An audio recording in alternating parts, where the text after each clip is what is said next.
Hello, everyone. Welcome to The Reason We Learn. I'm your host, Deb Philman. At The Reason We Learn, we aspire to be part of the solution.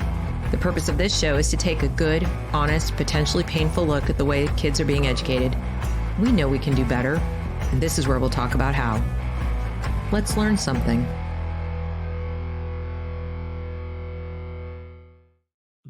Hello, everyone. Welcome to The Reason We Learn. If you are new to this channel and interested in being part of the solution to our education crisis, I hope you'll subscribe to be notified when I make new content. Please also like and share this broadcast so others can benefit from the information we're about to share. Each of these shows is an opportunity to hear from people who are working to improve education and defend individual liberty any way they can. And this one is no exception. Professor William B. Allen is the Emeritus Dean of James Madison College and Professor Emeritus of Political Philosophy at Michigan State University. I had the privilege of hearing Professor Allen speak at the Alumni Summit on Free Expression, hosted by the American Council of Trustees and Alumni, also known as ACTA, and the American Free Speech Alliance, also known as AFSA. The title of his talk was Criminals Think, but Thinking is Not Criminal. And I felt strongly then, as I do today, that my audience, parents and teachers in particular, needed to hear from him directly. You can find a recording of his remarks on YouTube, and I've provided the link in the show notes for this program. And you can also find a transcript at the Journal of Free Black Thought, the link for which is also in the show notes. But today I will be talking with Professor Allen in more depth about his remarks that day. And I hope you will join me in welcoming him to the show today. Welcome. Greetings to you. It's a pleasure to join you and good to see you again. Yes, likewise. Thank you so much. As I mentioned in the introduction, I was there in the room when you gave your talk, and I heard a lot of wonderful things over the weekend, but what you were talking about resonated so strongly. I think I said to you at the time, you could just come and speak to my audience and tell them. But specifically, I think what people need to hear from someone of your, experience, stature, et cetera, is a diagnosis of the problem that we're facing. They've heard from me, a fellow mom, homeschooler, former classroom teacher in K-12, et cetera. You have experience mostly in higher education. We're credentialing people to go out in the world and be the leaders, movers, shakers, et cetera, of tomorrow. And parents, especially if they don't have college-age children yet, are bewildered. What's going on? They're wondering as they see the protests and so on. So what is your diagnosis of the problems we face high level, specifically in higher education? Well, you've asked a very large question, which Sorry. I have to respond to with equal comprehensiveness. I have a 360 view of our education in the culture because I have taught at every single level, grade through school through college, including Sunday school. My whole life has been involved with education in the various ways in which we deliver education to the young and to the old, including adult education. And it is appropriate for me to observe at this point that what we see happening in higher education is a reflection of a broad trend in the culture at large. It starts very young, actually, when we gave up on actually educating. Now, what do I mean by that? We still have schools, we still teach, we still write textbooks. So why do I say we stopped educating? Well, educating implies formation. The French word for education is formation. That tells us, in a way, what the language in general throughout the Anglo-Saxon Latin world has understood by education. And the very Latin term itself, educare, means to lead forth. That's a kind of formation, to bring a person, an individual, from a state of lack of learning into a state of learning, to lead them forth into new responsibilities and new opportunities. There came a time in the last 2-3 generations in which we stopped educating and began to persuade ourselves that we don't lead people forth, they find themselves. Now you just have to pause and ask yourself for a moment what that means. When the grown-ups say, we're not going to lead you anywhere, you're going to find your own way. And ask yourself, what does that mean?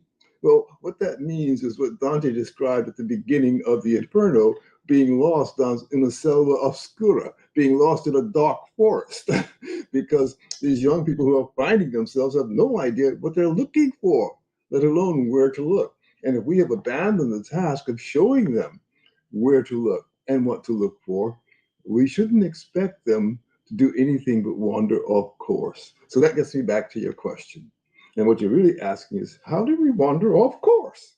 Well, we wandered off course by surrendering education to every impulse that comes along.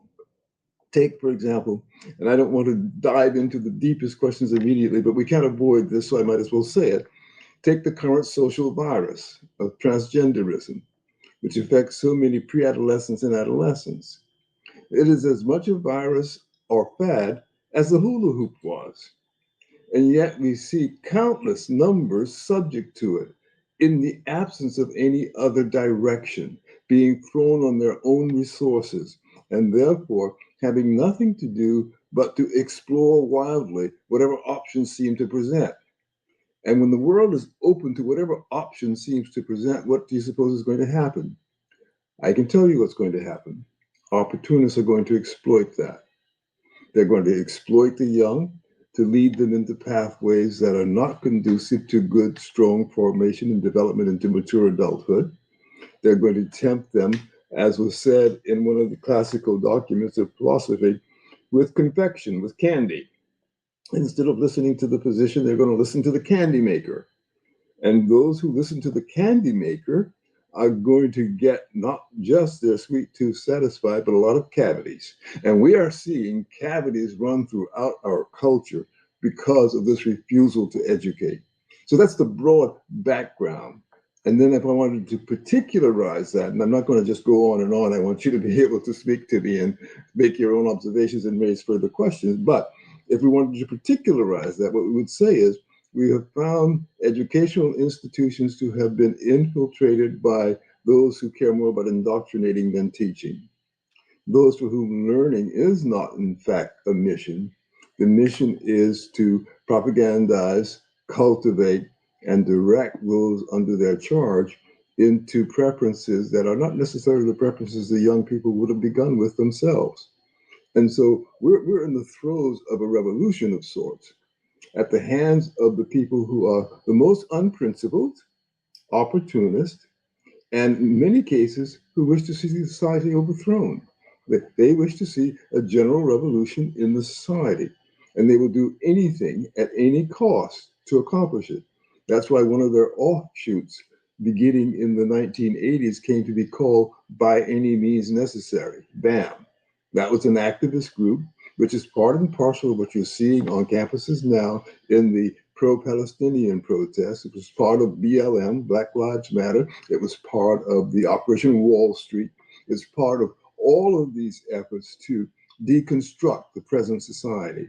Those reflect what's actually going on in our educational institutions, and it's no accident that the same principles going on there are also now well established in corporate C-suites, in military leadership, and in our governments at all levels. Right. And when you say these things to me, it seems self-evident to me. But what I notice is that people will challenge me if I were to say some of the things, not as eloquently as you have, of course, but along the same lines. I'm accused of being a conspiracy theorist, or people hold forth with, but why? Why would someone do that? It seems counterintuitive. Why would somebody in a C-suite, for example, want to do something that would ultimately destroy their own success and wealth and destroy the country? Who would really want to do that? So they skip ahead. They imagine that there's no, because they can't conceive of it themselves, or they wouldn't do it, that therefore it doesn't make sense. The cognitive dissonance is too great. And they say, therefore, it can't be happening as you describe it. And because they package their confection in such delightful terms, diversity, equity, inclusion, belonging, all these lovely, sweet Yes. sounding terms, it, and there are kernels of truth right? They're tiny little elements of truth about our past and so forth that they can cling on to. People prefer to imagine that the smiling face is saying your child is just expressing himself, herself, themself, that they mean no harm. And so it becomes more challenging for someone like me, or perhaps for someone like you, to explain this and not have people, at best case, shut down, worst case, tell us we're crazy. Yeah, you're quite right about that. But you do, I like to remind people, Ms. Philbin, that air rushes into a vacuum. You don't have to ask why. Where there's a vacuum, air will rush in. And that's true socially and culturally as well. So it's not a question of conspiracy. People are doing what comes naturally. And we know that people are naturally moved by diverse motivations. And some of the motivations are healthy and sound, and some are unhealthy and unsound. Now, what do you suppose happened when a vacuum of healthy and sound motivations is apparent? Well, into that vacuum, there will rush the air of unhealthy and unsound motivations. And that's natural. That's not a conspiracy. So don't ask why they're doing it. Ask, why are we letting it happen? Thank you. During your talk at the summit, you brought up Herbert Marcuse. Mhm. And I know that people are starting to become more aware of his existence, those who weren't studying, philosophy and higher ed and so on until now. But perhaps you can explain how repressive tolerance figures into this, because I think it goes to this cause thing. The vacuum was exacerbated, in my opinion, by thinkers like Marcuse, because we as a culture were made to feel that the ideas we put there, the formation we offered to our children, uh, was too tolerant, right? Allowed too many bad things in, and Mhm. so we had to shut that down and self-censor. And in our effort to be good, we allowed for the vacuum to grow. But Mhm. I'm hoping you can explain that a little bit. Maybe I didn't explain it well just now, but that's what I'm hearing. Yes. Well, you certainly stated the terms of the discussion quite well. But let me take us back farther than Marcuse just so that we can understand what Marcuse did. Sure. Remember what toleration was at its origins. And by that, I'm talking about 16th, 17th century Europe and England in particular. Right. It was well understood, even by somebody like John Locke in his essay on toleration, that what happens with tolerance is that things otherwise unacceptable are nevertheless put up with. That's what it means to be tolerant. You don't have to tolerate things that are acceptable, you embrace them. So there are two different words, to embrace and to tolerate. Tolerate implies unworthiness from the point of view of the person tolerating, but a calculated conscious decision not to repress it. Now, taking that as the background of what tolerance always means and what the tolerance of religious dissent meant, particularly during the era in England of the Covenanters, the Scottish dissenters and others, and the pilgrims who came to the North American shores, what tolerance meant then was people who were marginalized, who were out of the mainstream, who were unacceptable, but let's tolerate them. And so from that foundation, it grew into a broader principle of tolerance on principle, that we needed to construct society and government in such a way as not to build in institutions of repression and to allow room for dissent. And that's what we came to mean by toleration. Well, Marcuse took that formula in its original sense and turned it into a powerful weapon.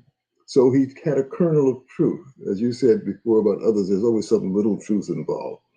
The kernel of truth is that tolerance does identify marginalized, oppressed groups. Those are the ones who get tolerated. But what Marcuse did was to say that these oppressed groups are oppressed because of the oppressors. Those who are tolerating are actually not generous or liberal, they are protecting their own turf. And toleration is part of their protection. And that's how he got to the notion of repressive tolerance. Tolerance was keeping the marginalized in their place.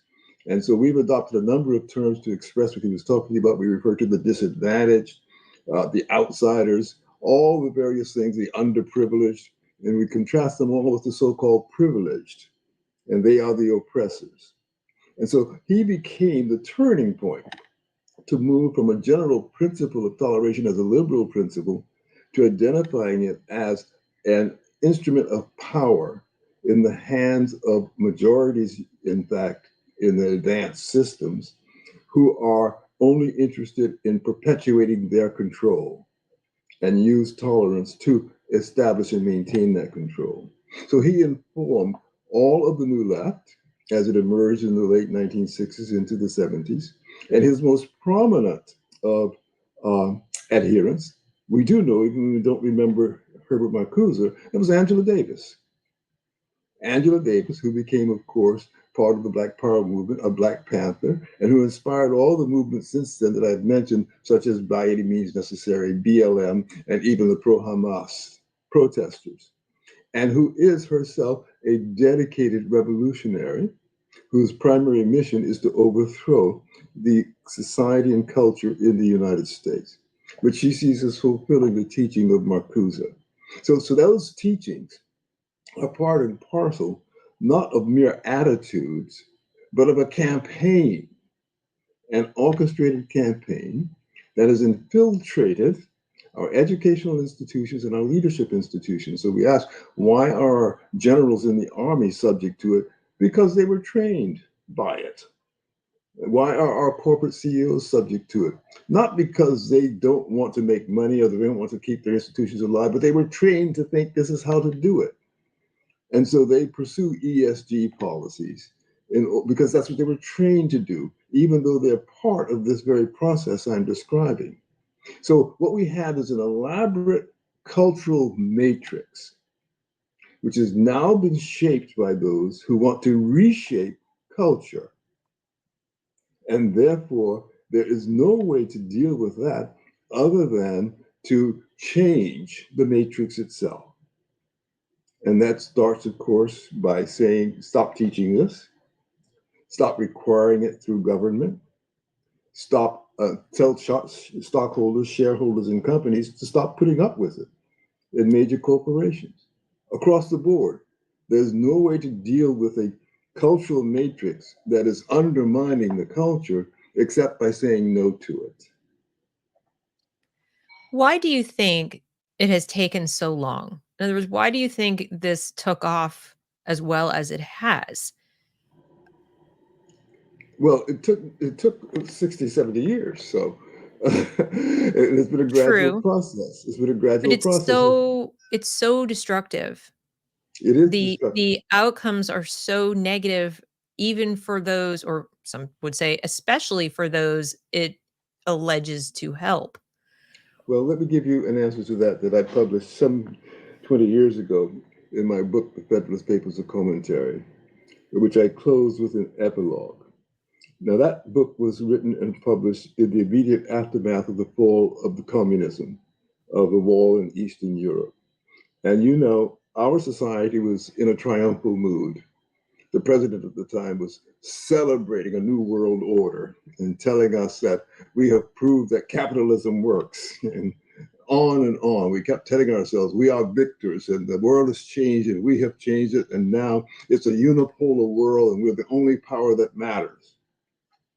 In this epilogue, I pointed out to people this was an extraordinarily perverse and out of order performance. We were overstating what had happened and failing to appreciate what was going to happen. We had claimed that we had defeated socialism, when in fact we had not defeated socialism on the arguments, on the merits. We'd only disliked it. And when you operate on the basis of liking and disliking, i.e., merely of sentiments and not persuasive arguments, you're always open to an extraordinary danger, changing sentiments. So others can come along and they can paint other fairy tale pictures that sound no less charming. and that can seduce people into pathways very dangerous indeed. And that was the consequence of our triumphalism in the early 1990s. We completely laid ourselves open to being seduced by persuading ourselves there was nothing left to worry about, including socialism. But I said at the time, it has not been defeated, it has only been disliked, and we can expect it to come back. Why will it come back? Because it has one powerful weapon, which it is very hard to overcome. And that's the weapon of resentment and envy. Cultivating resentment and envy in people will lead them to embrace options that they wouldn't, in their better minds, ever embrace. And that's what we're looking at. They've been persuaded they're victims. I don't have to tell you this or tell your listeners this. They know how thoroughly people have decided to become victims in this society. It started out with focusing on one or two groups here or there because there were historical records of abuse.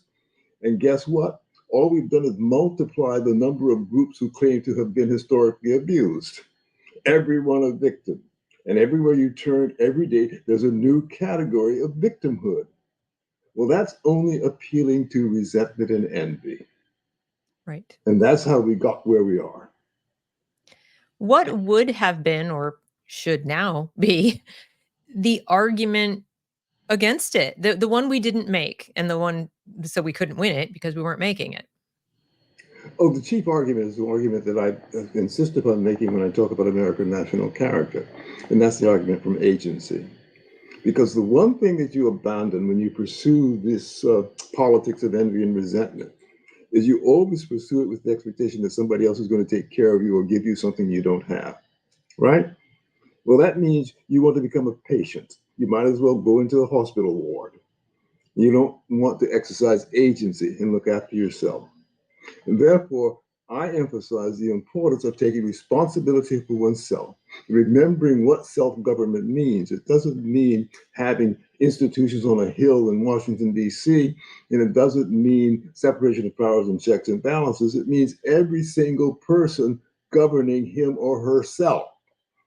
And the whole purpose of limited government is to assure each person the capacity and opportunity for self government. So taking self-government seriously means having confidence in one's own agency. The response, therefore, to the syndromes that you and I are talking about is to cultivate a sense of I can do it, a sense of agency, a sense of my own responsibility. And that can be imparted at the earliest ages to children. They don't have to be said, you're on your own, find your own way, to be told you have agency, because it's helpful. That's why we have apprenticeship programs. It's helpful to introduce people to the ways in which they can pursue their agency, the powers available to them, the tools available to them. All those things have to be pointed out, but they're all pointed out with a focus on you're going to do it. You're going to learn how to do it, and you're going to do it. You don't have to find your own way. I'll show you what a hammer looks like. I'll show you what a nail looks like. I'll show you what wood looks like. I'll show you what a house looks like when you're done. But you are going to build that house. Right. And I think we definitely have strayed from encouraging the kind of self-efficacy and grit Yes. that built the country. Certainly, you talk about American character, um, to the point where suggesting some of the things you just suggested can be classified now as abuse. If you ask too much. Really abusive the way a coach abuses the athlete when he says, okay, that's fine, but it's not fast enough. Try again. Exactly. Right, precisely. Well, because in order to believe you can do something that you haven't done before, Yes. I mean, I suppose, but you could succeed the first time by luck or some kind of innate talent, but most of us have to try and fail and, get back up, and you don't do something new or learn something new, whether it's language, writing, speaking, math, Yes. anything you can Yes. think of without some failure involved. And if we're going to teach children instead that that level of discomfort is unacceptable and abusive and traumatic, and that that needs to be, you have to have comfort emotionally, psychologically all the time. Well, that doesn't really create a strong sense of self. And if millions of people don't have a strong sense of self, you don't have much of a culture. But then I say that and people will say, you're selfish. Oh, you really? Well, that's why I use the example of the coach, Ms. Philman, because it turns out that failure isn't just an experience that happens when you're trying. It's necessary to discover what you can do. Right. That's why coaches push athletes to the point that they can't go beyond it. Then they know what they're capable of. Then they Right. know what they can do. You must find the point of failure to be confident in your capacity. So Right. failure is a necessary thing, not just a thing that happens to us along the way. Well, there you go, being empirical again. Um, can't can't have that. You spoke during your talk too about truth, pursuit of truth. And Mhm. I've noticed that the word truth itself has become almost like a dirty word. You know, Yes, I'll write something and use truth or talk about how I would hope education would teach our children to pursue it. And it's amazing. It's like somebody unleashes dogs on you and they chew you up and spit you out. There's no such thing as truth. To yes. which you say, To which I say that very statement, therefore, must be false if there's no such thing as truth. Because right, if it's true that there's no such thing as truth, then you have just proved that there is truth. So people who make absolutely irresponsible and illogical arguments don't do so because they're thinking. They're emoting.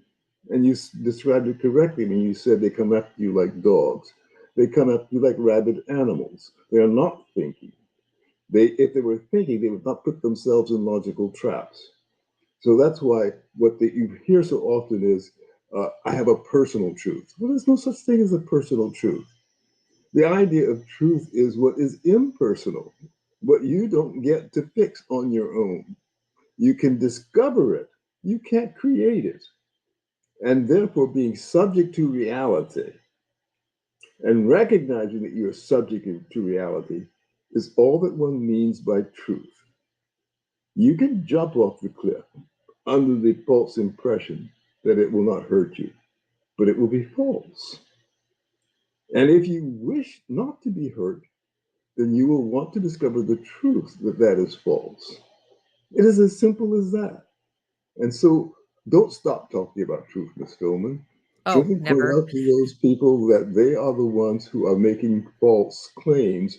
And because they're making false claims, there must be true claims. Right. Why is it particularly important, do you think, that we raise and educate our children in truth and to pursue truth? What does it do you think, to a young child to be told that everything is subjective? Well, let's just remember what's most important in education. I don't have to tell you this, but maybe there are listeners who are not educators and who haven't really thought about it, though it's common sense at a certain level. You cannot learn anything without discipline. It doesn't just happen to you. Yes, I know the theories about experiential learning. I know all of those. I've read all those books too. But even those who defend something called experiential learning have neglected a critical point. Experience disciplines us.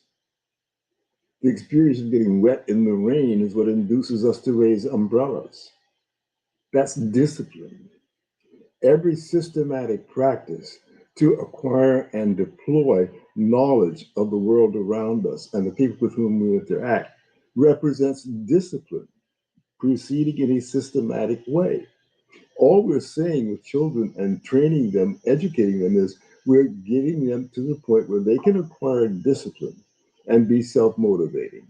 It's as simple as that, nothing very complicated at all. Well, oh, that's great. Um, Now you also spoke about the concept of, and I'm jumping around a little bit because I want to make sure that the audience hears all the important points that you made during the talk, in more depth. You talked about the concept of hate crime, and then the title, as you said, was all criminals think, but thinking is not criminal. Can you explain what you meant by that, and what you think of this term hate crime and why it's a problem? Yes, and I'm going to try to do this briefly, but as you know from the talk, it takes me 45 minutes at least to work it all the way through. I've got But time. You're not on any clock for me, so it's fine. but a succinct formulation would be as follows: uh, criminal conduct is readily identifiable as conduct, and there are appropriate codes to regulate, deal with it, to punish it, or to require compensation, whatever fits the situation. But conduct doesn't take place without the intervention of some thought. In fact, if we ever have a case where we think there was no thought involved, and yet a person does what looks criminal, and we take them to court, the court releases them. The court says they were not in a state of mind sufficient to be able to commit a crime, and therefore they're acquitted by reason of insanity. That's what the courts say. They say he couldn't think it, therefore he could not do it. So it wasn't a crime. Yes, it was a tragedy. It was unfortunate to someone else. Someone was victimized, but it wasn't a crime. So we know that criminal conduct is preceded by thinking. That's why I say all criminals think. They form a purpose. They are moved by a motivation, and they act upon it. Now, it's the acting upon the thought, the conduct, that constitutes the crime. Because there are many cases in which some contemplate crimes from which they walk away. They don't act on it. They thought it through so well as to figure out how they might carry it out, but they don't do it. And in those cases, there is no crime. So we ask, what makes a hate crime a hate crime? Not the conduct, it's the same conduct that someone else performs that's not called a hate crime. And so it's only the thought, if there's hatred involved in it. Well, how did that become a crime? There's somebody else who has the same kind of hatred but does not act upon it, but is not criminal. So how can you have a complete identity of scenarios in terms of thought, one of which is criminal and one is not? There's something wrong with that. That's why I cited Montesquieu's 12th book of the Spirit of the Laws, in which Montesquieu lays out in great detail the problem with that. And the problem is it intrudes upon liberty. There are 4 cardinal human goods according to the Spirit of the Laws, and they are virtue, liberty, justice, and constitutionalism. So each one of those leads to the other. Virtue leads to the importance of liberty, liberty to the importance of justice, and justice to the requirement of constitutionalism. So liberty is at a critical point as we move from virtue towards constitutionalism, where we see the social foundations for the cardinal human goods and the results that they produce. Human liberty is critical to the possibility of constitutionalism. If we abandon the protection of human liberty, we abandon constitutionalism. When we start punishing thought, we can never get to justice and never get to constitutionalism. It cannot happen. So thinking itself cannot become a crime, whether it's a crime of sacrilege, say, about which Montesquieu says, well, that may be a crime against religion, but the only punishment for that is to deny religion to the person. Don't let them be part of the fellowship. You can't punish them through the civil law. And that's what we're talking about. So we say it's not criminal, we mean it's not criminal under the civil law. Yes, you can have bad thoughts. And I, in the talk, referenced Jimmy Carter, who talked about lusting in his own heart. Well, it was from a Christian perspective, and we can understand what Carter was talking about. But it was also misplaced because it seemed to elevate, in a certain way, mischances of thought into serious sins and crimes at a civil level. And that should never be. It is fine for him to be convicted in his heart that he's sinful and therefore feels guilty.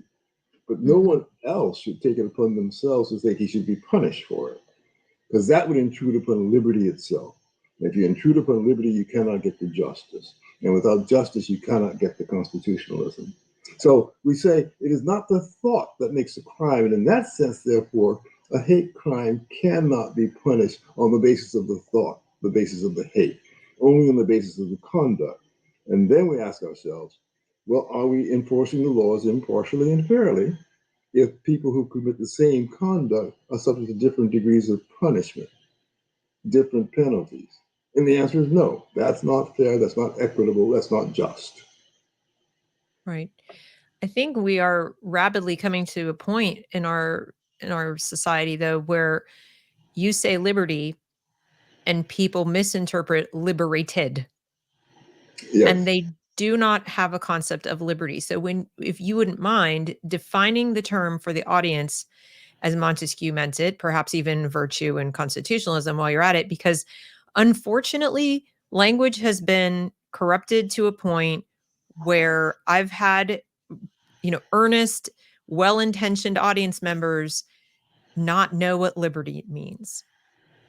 Well, of course, the definition Montesquieu gives us in the 12th book, when he's talking about civil liberty, is the confident security one has in one's thought, in one's property as oneself, not one's property externally, but one's property in oneself, which includes one's thinking. One must be confident that that is secure and safe. And the purpose of government is to preserve that security, preserve that safety. And therefore, that particular definition will always leave us in the position of thinking from the point of view of the individual with regard to the question of liberty, not from the point of view of liberation or license to do whatever you wish, but security to do, as he said, what the laws permit. And that's part of the definition he gives of political liberty in the 11th book. It is the freedom to do what the laws permit, and it's the freedom not to be forced to do what the laws prohibit. And both of those elements are important. That's what liberty is.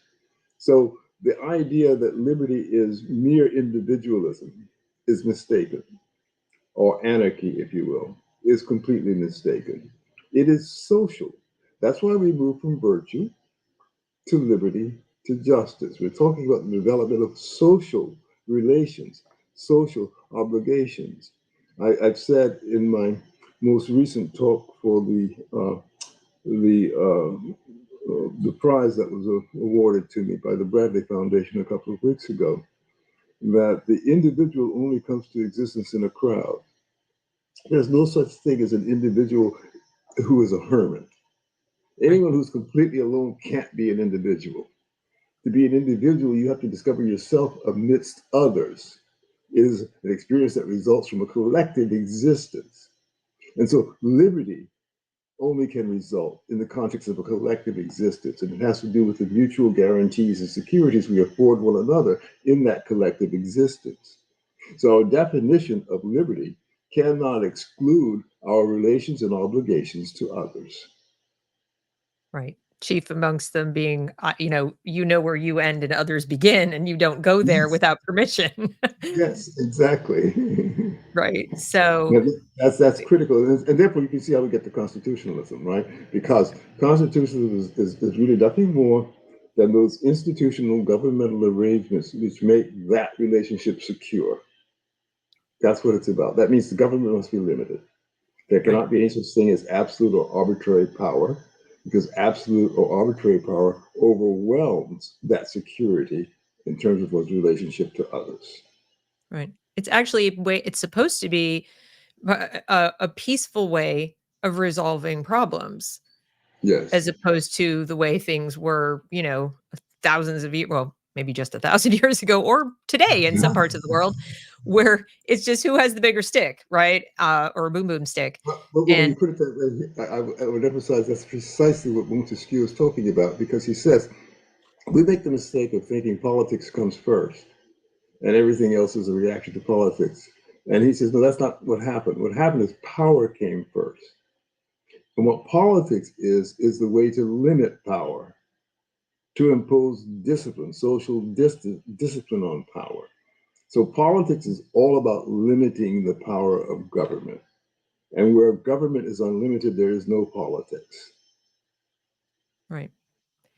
And unfortunately, there are a lot of people who do not understand that right now. And we Yeah. have I want the power. No, I want the power. And There's Deb in the middle. I don't Yeah. want the power. That's sort of the whole point. Yes, um, exactly. So now I want to go back a little bit to, because everything we've just discussed is sort of around the ideas of academic freedom and freedom of speech, um, Yes. which is what we were gathered there to discuss at the summit. And this Yeah. does go all the way down to kindergarten. Um, what is happening to academic freedom and freedom of speech as a result of some of the ideas we've been discussing and the repressive tolerance and so on? And then how is that in turn affecting education?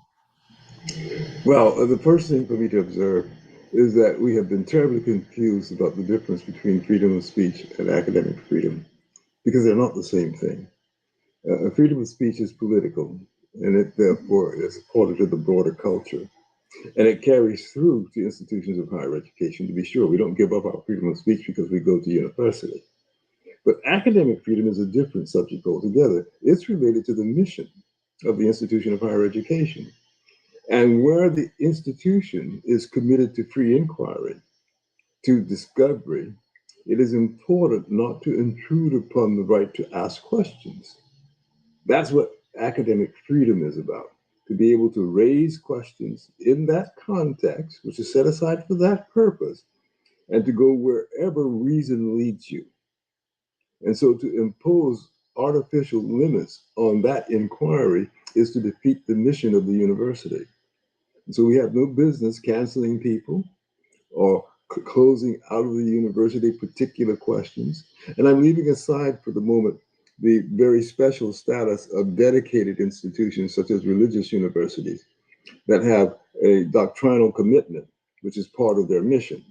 Because when that happens, of course, the mission must be understood in relation to the doctrine. But insofar as the mission includes open ended inquiry, there can be no preconditions imposed upon that inquiry. That's what academic freedom requires, which means that you must make appointments of people without respect to their particular orientations politically or culturally, and that you must be willing to entertain their pursuit of their investigations as their orientations incline them. Now, you do get to make choices as to what emphases you want in your particular programs. If you are not offering genetics, you don't have to hire a geneticist. There's no reason to do so, and on down the line.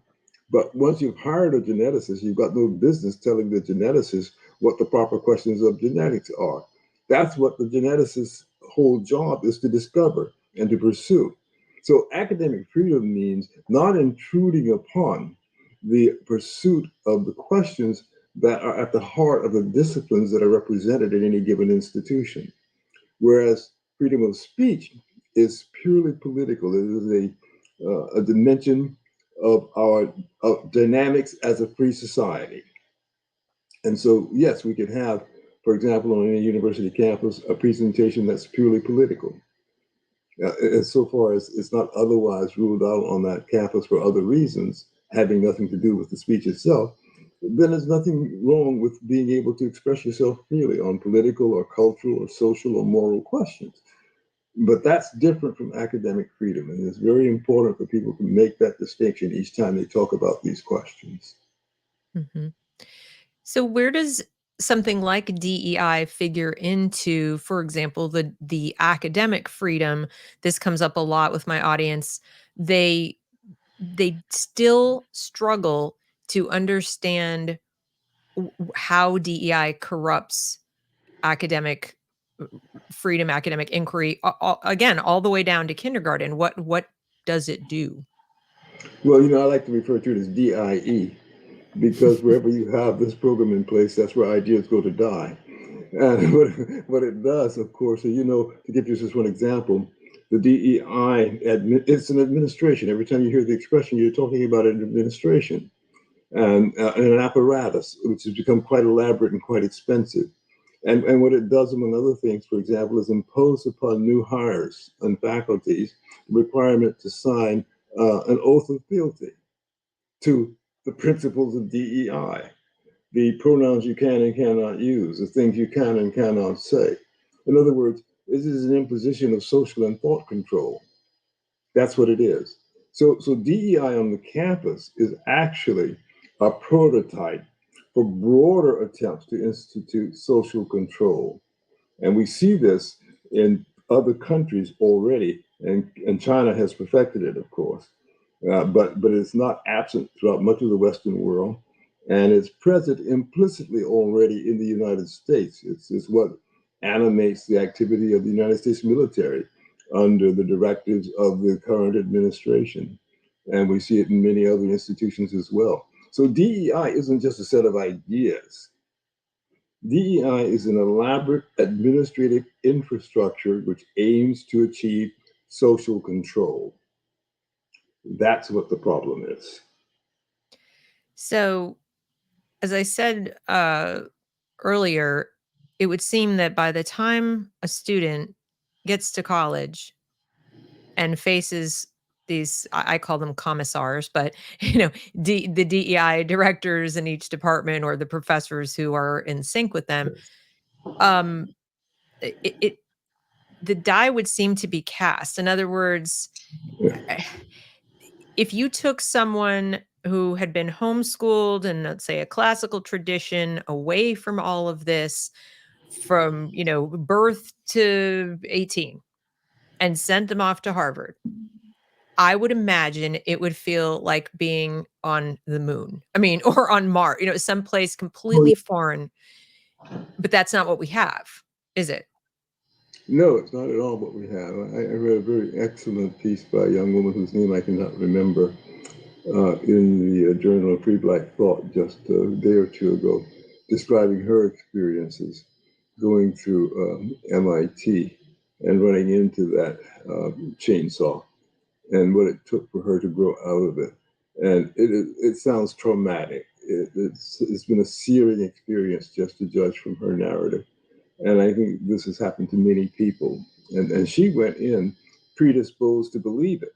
So, not having the background you just described, which would make it even more horrifying, but thinking this is perhaps the way things should be, but gradually came to see the utter uh, falsehood of it all. And it's worse than falsehood. What she came to see basically was incipient tyranny, Yeah. and that's what really horrified her. That these are nothing other than the small steps by which tyranny establishes itself in the world. Right. Right. So I mean, I know it's asking a lot for a prescription, but if you could design if somebody said, "We are coming to you to retool Mm-hmm. education from the ground up," Mm-hmm. what would you say would be the foundational changes you would make? I would not let anyone get through any educational program without spending abundant time, probably more than half the time, reading primary sources from the tradition. That would be the single most important thing from my perspective. The reason I say that is because when you stop following only the secondary accounts from special pleaders, but are reading the things that people said in their own context, you gradually come to appreciate them in their own context, and you distinguish them from their experiences from your experience. And once you've accomplished that, then you come to reflect on the question, the important question: why is my experience so different from theirs? What was it that they thought they had the power to do that I do not have the power to do? How could they think about these things as they did? And I find it very difficult to do so. And so you delve more deeply into the fundamental questions of human existence simply by starting out creating a greater distance between yourself and the experiences that predate ours.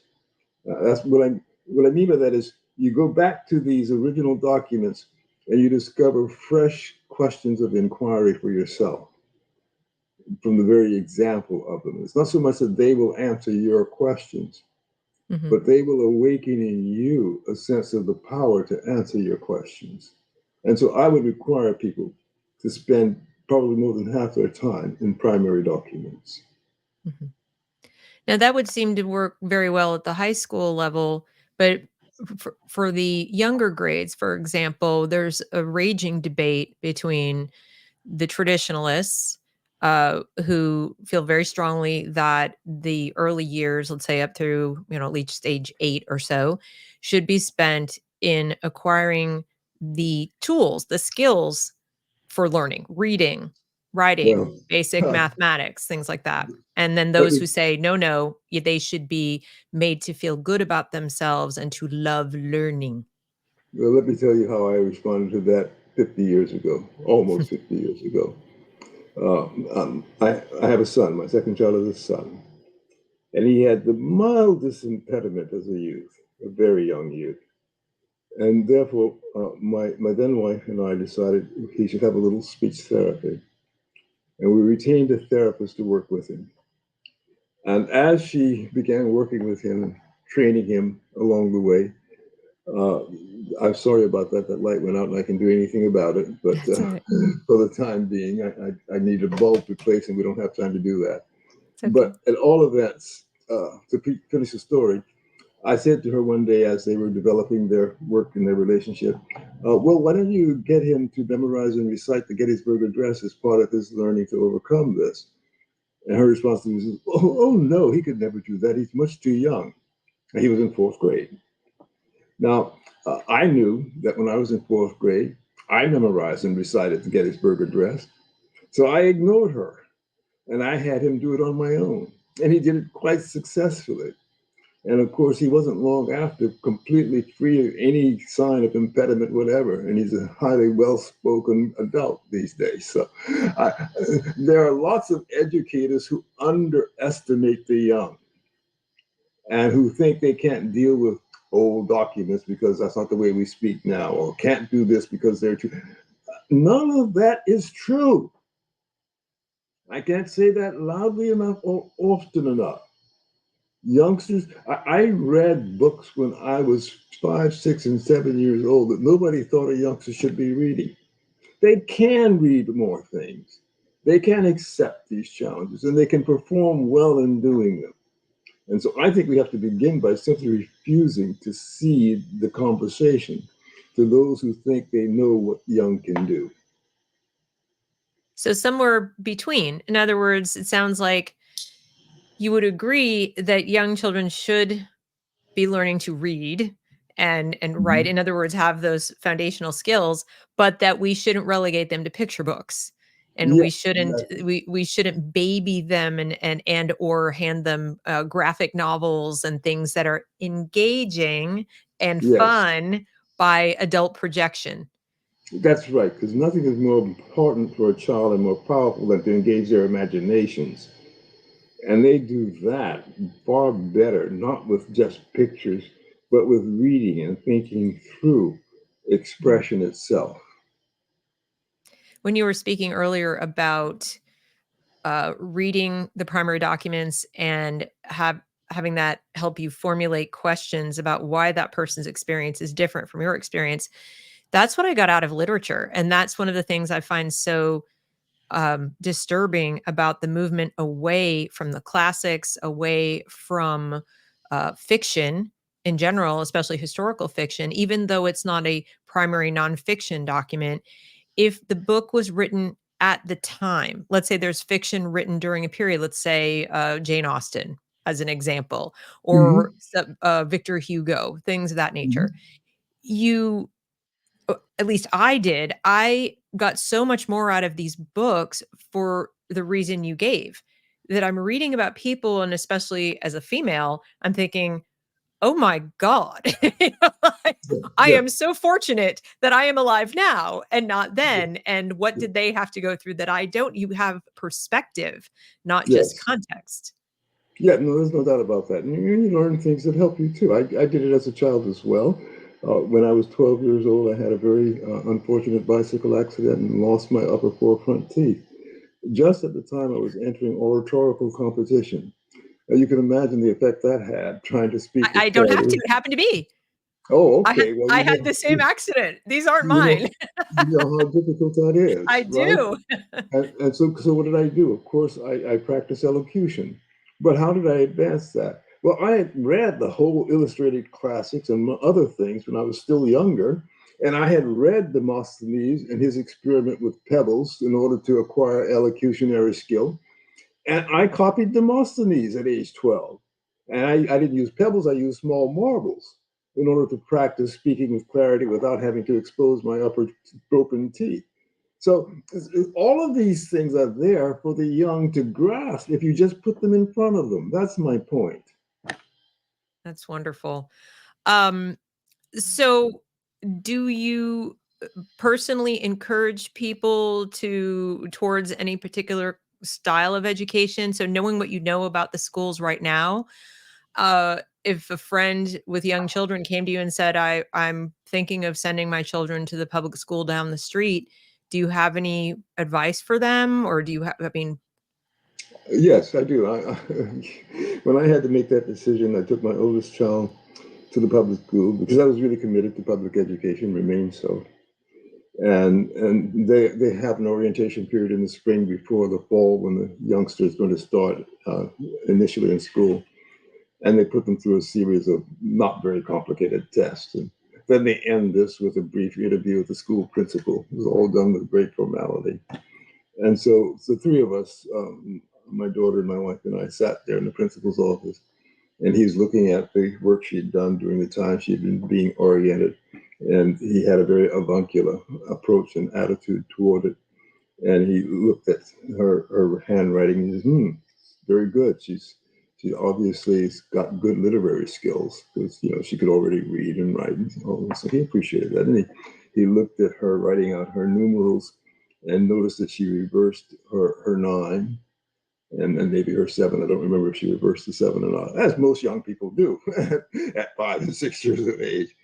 And then he looked at that and he wrinkled his nose and borrowed his brow and he says, well, we can see she's a little slower in mathematics, so we're going to hold off on that until she's ready for it. That's what led me to put my child in private school, because that was utter foolish nonsense. It's entirely inappropriate and bad judgment. As much as I care about public education, I was not going to sacrifice my kid to my ideas about public education. So she went to private school as her brother did for the first 8 years. And while they were in private school, I went on the board of education of the public schools and made what impact I could. And they were able to go to public school for their high school years. So my advice to people is go see what they're doing. And if you can't stand it, don't put up with it. right, right. And, it's, my argument on this channel is that it from its inception, it's been a conflict of interest because of the state's, uh, Yes, y you know, involvement and so on. I think there might be room for local. It used to be that way back in the day, but, if you were locally running, but the more it has, gone all the way up to Washington and so on, and the funding and the oversight and the rules and the laws and the unions, it just starts to become about the adults and not about the children. yes, Which of course is what we're seeing in higher ed as well. You talk about it's an administrative thing, the DEI, and there yes, are hundreds of DEI officers now at your average university of any yes, size. Um, so we're very top heavy, and education seems to be organized around uh, itself. yes, yeah, and for itself. Right, It has become an interest group. right, It used to be thought of as a mission. The teachers I knew as a youth were committed to a mission, and they made a tremendous, tremendous impact on me.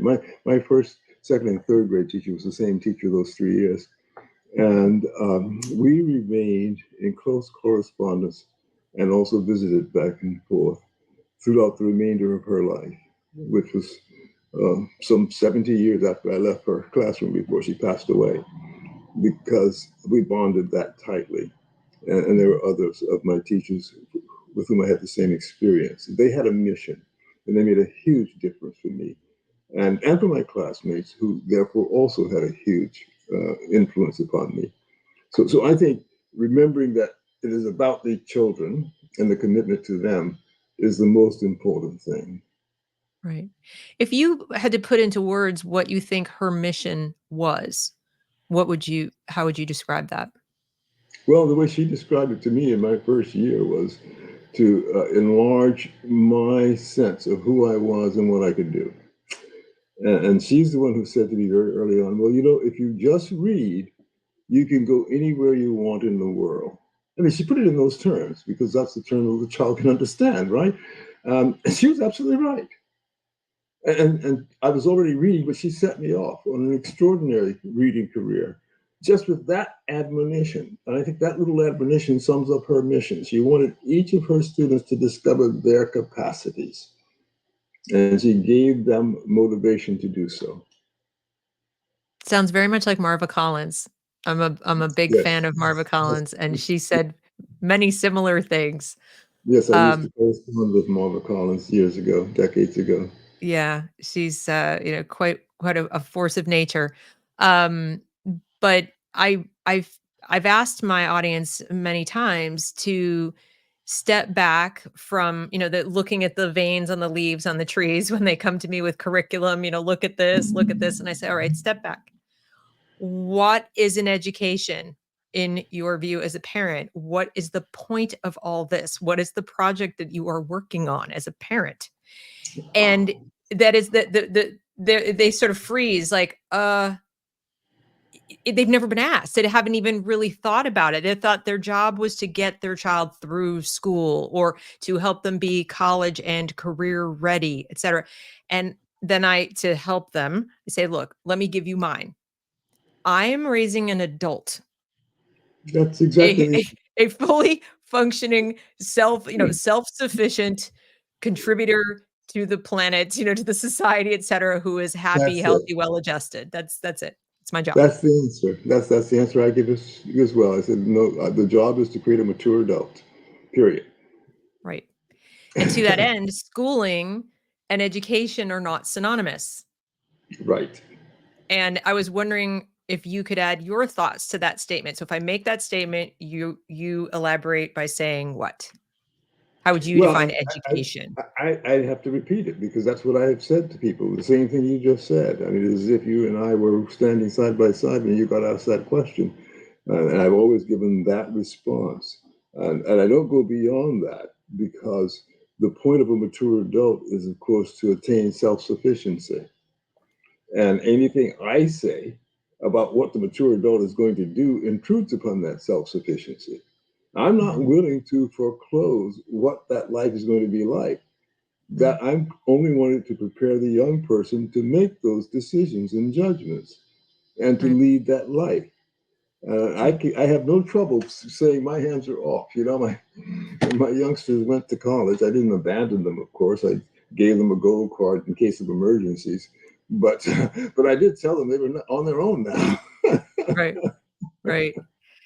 And so this has actually happened to me very recently, in fact. What would you say to the parent who says, "But my child wants to stop studying math and science at effectively geometry and biology." In other words, they don't want to go on and take chemistry, and they don't want to take trigonometry, and in part because the child in question wants to go into the trades, and I mean, it's not a trade that would need trigonometry.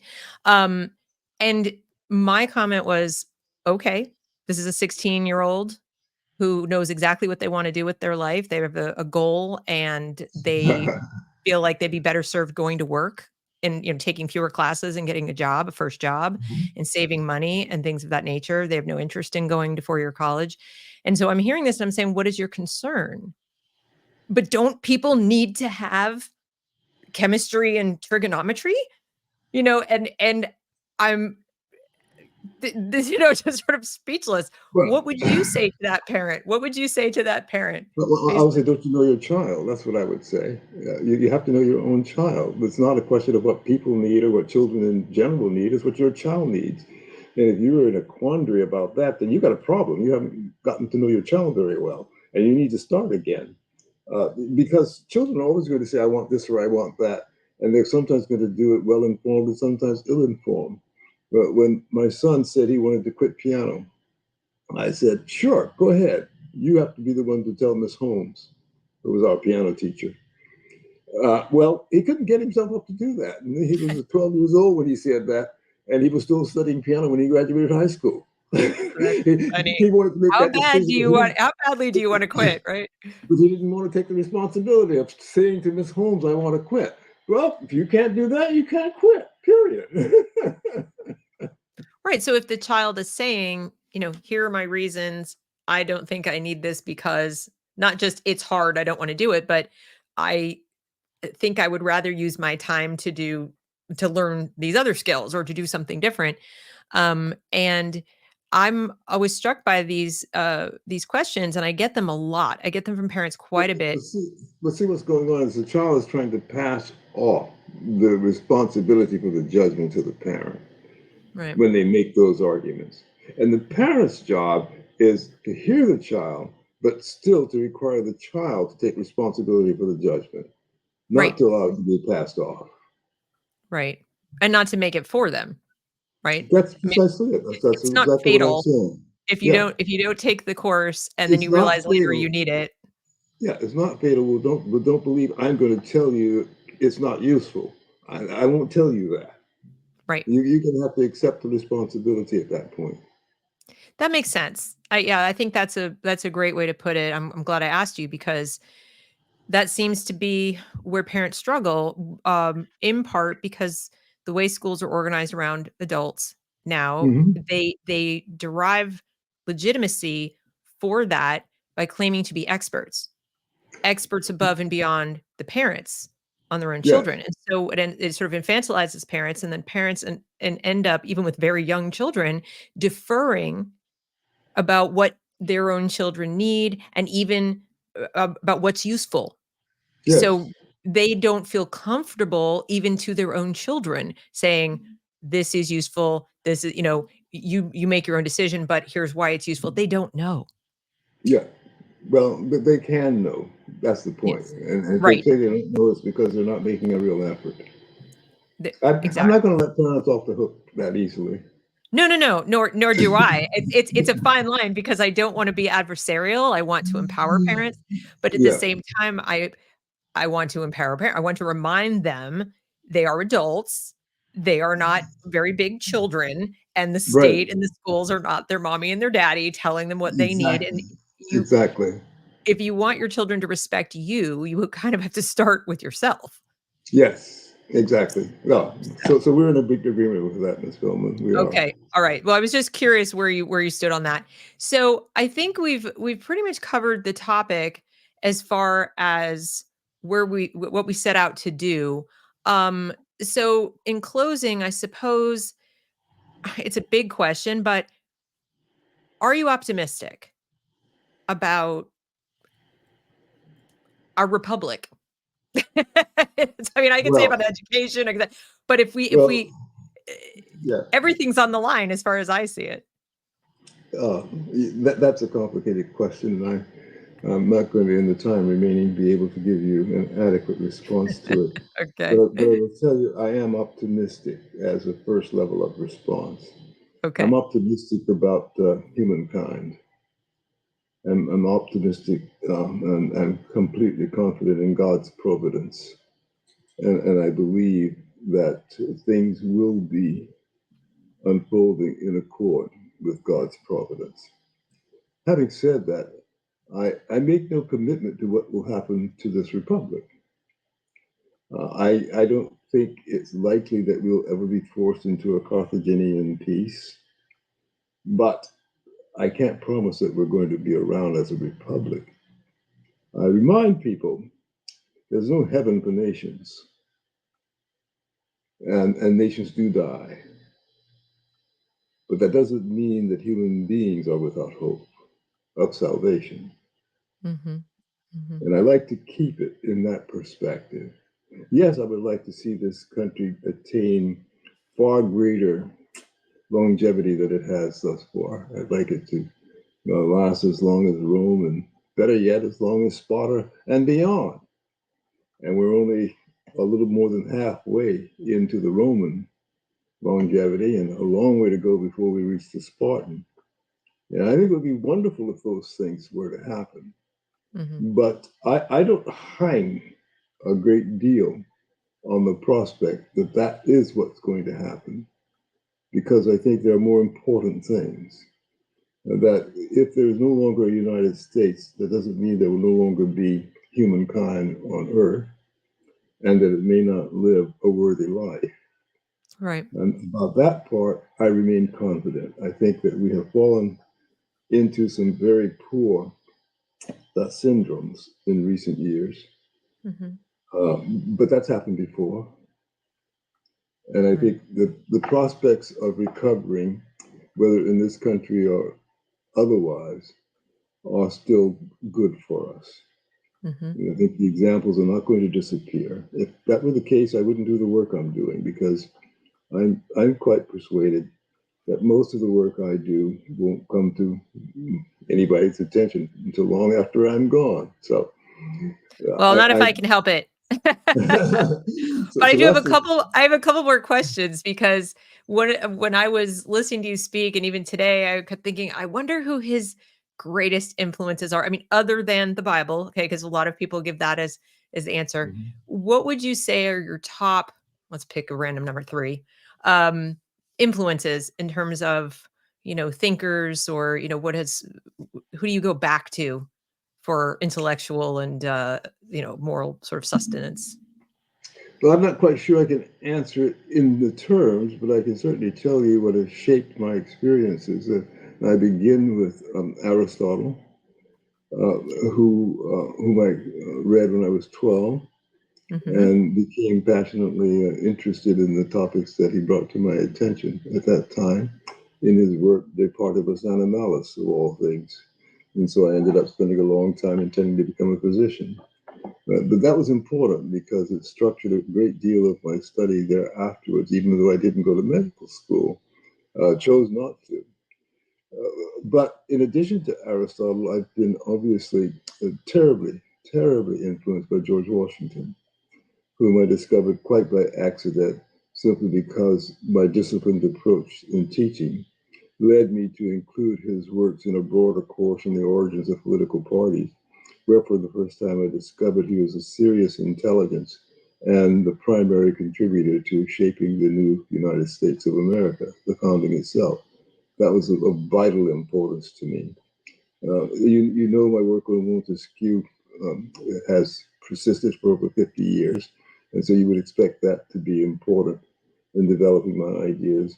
But you may not be aware that I also devoted a great deal of time to the work of Harriet Beecher Stowe, and a lot surrounding it, and that's been very important to me. And of course, I read Uncle Tom's Cabin when I was 6 or 7 years old, and at the time, I can't say that it produced the influence I'm now describing, but when I returned to it as a young adult, it blew me away. So, and I could go on with others like that, but those are the ones that would stand out immediately. Do you have a favorite biography of George Washington? There's so many that have been written, but they're The very Marshall different. biography, the Marshall biography, the John Marshall biography, the original. Okay. That's good to know, because I've been trying to decide myself which one to read. um, so that's very, very helpful. And another similar in a similar vein, if you were to recommend, obviously you can't know every person, but given what we've discussed about education, are there readings you recommend for parents to help them think about educating their children? Is there anything you recommend they read? Any books or any people they should look into or follow? That's a difficult question for me, and I think I'm going to abstain from giving a direct answer to it. Okay.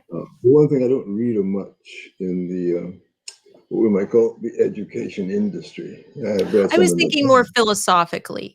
So, for yes. example, it wouldn't be education literature per se, but if someone is looking for inspiration or looking for a way to hone their backbone when Mhm. grappling with this idea of raising an adult, is there something that you think is Well, this is a great book? what I was going to say is that there are many things that would fall into that category for me, but the one thing that I shared with my children when they were young, and which I go back to myself even still now, is Madeline L'Engle's A Wrinkle in Time. which Me I too. find hugely inspirational. I feel like we were, like siblings separated. This is amazing. It is one of my favorite books of all time. and, It's a great book, a great book. and, it is so timely right now. It's Yes, exactly. so timely. So, yes, parents, if you're, looking for something to read, and I strongly encourage you to read it yourself. Now, parents Oh, may be yeah. listening and thinking, "Oh, I read that once, but I was like in, 6th grade." Read it again and share it with your children. Read it to your children or have your children read it with you side by side and then talk about it. You will have some of the best conversations you've ever Yeah, had reading this yeah, book. So, I'm so glad you absolutely. brought that up. I'm so glad you Okay, brought here that up. you go. Wonderful. Any last things that you'd like to say before we close? Only that I commend you for what you're doing. Wish Thank you you. well in it. Wish you well Thank and wish your audience well. God thank bless you. you.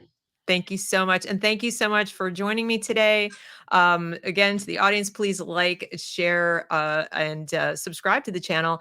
And please check out the references in the show notes so that you can, take advantage of the entirety of Professor Allen's speech. It's really wonderful. We obviously can't do the whole thing here, but after listening to this conversation, it will make a lot more sense as to why I invited him, if it wasn't already obvious. So thank you, everybody. Thank you, Professor Allen, and I hope everyone has a wonderful day. Bye-bye. Thank you.